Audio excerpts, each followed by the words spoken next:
ये सिलसिलेवार बताता हूं। मैं महेश जी की बातों का भी जवाब दूंगा। मुझे इसलिए या कांग्रेस पार्टी को इसलिए नहीं लग रहा कि बीजेपी कराना चाहती है, क्योंकि इनके तीन नेताओं का मैं हवाला देता हूं। एक नितिन गडकरी, जो एक कहते हुए पाए गए थे कि जो करेगा जाति की बात उसे दूंगा लात। ये नितिन गडकरी कह रहे थे। इनके योगी आदित्यनाथ बोलते हैं कि बटेंगे तो कटेंगे।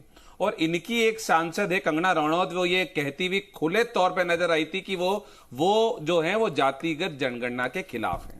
अभी जो महेश शर्मा जी कह रहे थे कि अधिसूचना आ गई, अधिसूचना आप पढ़ लीजिए, पूरी तरीके से मेरे सामने है। उसके अंदर कहीं भी ये जिक्र नहीं किया गया है कि जातिगत जनगणना की जाएगी। उसमें सिर्फ ये है कि 1 मार्च 2027 से जो है वो जनगणना की शुरुआत होगी और उसके लिए 574 करोड़ रुपए का बजट अलोकेट किया गया है।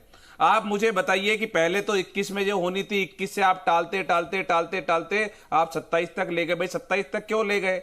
ऐसा कोई नया तो कुछ करना नहीं है, उसके अंदर कोई नए एम्प्लॉय रिक्रूट करने नहीं है, तो आप क्यों नहीं अगले 2 महीने बाद उसको चालू कर देते? मुझे लगता है बिहार के चुनावों को देखते हुए जातिगत जनगणना कराने का इनका फैसला था, लेकिन उसके ऊपर भी अब ये खरे नहीं उतर रहे हैं और इसलिए बिहार चुनाव के चलते इन्होंने जनगणना जो है वो अगले 2027 तक के लिए टाल दिए। और आप बजट की बात करेंगे तो 574 करोड़ रुपए में कैसे हो जाएगा? इसके लिए मिनिमम 10,000 करोड़ रुपए की जरूरत है, जो अलोकेशन नहीं किया है। यही सारी बातें देखते हुए कांग्रेस पार्टी को यह लगता है कि बीजेपी बिल्कुल भी सीरियस नहीं है, ना जनगणना को लेके ना जातिगत जनगणना को लेके। और जातिगत जनगणना सिर्फ जाति पूछने की बात नहीं है।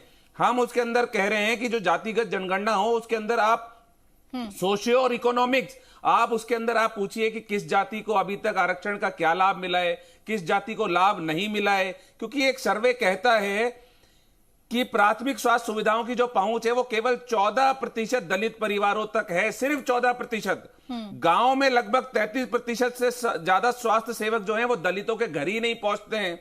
आप देखिए कि जो आईएएस और आईपीएस जैसी सेवाएं, उसमें जो एससी एसटी की जो भागीदारी है वो 7.65% मात्र है। तो सिर्फ जातिगत जनगणना ही नहीं, उनकी सोशल और इकोनॉमिक क्या चीज है, उनकी परिस्थिति क्या है, उनको वाक्य में उन तक जो देश का जो एक विकास है वो पहुंच रहा है नहीं पहुंच रहा है, उनको आरक्षण का लाभ मिल रहा है नहीं मिल रहा है, ये सारी चीजें इसके अंदर शामिल करनी चाहिए।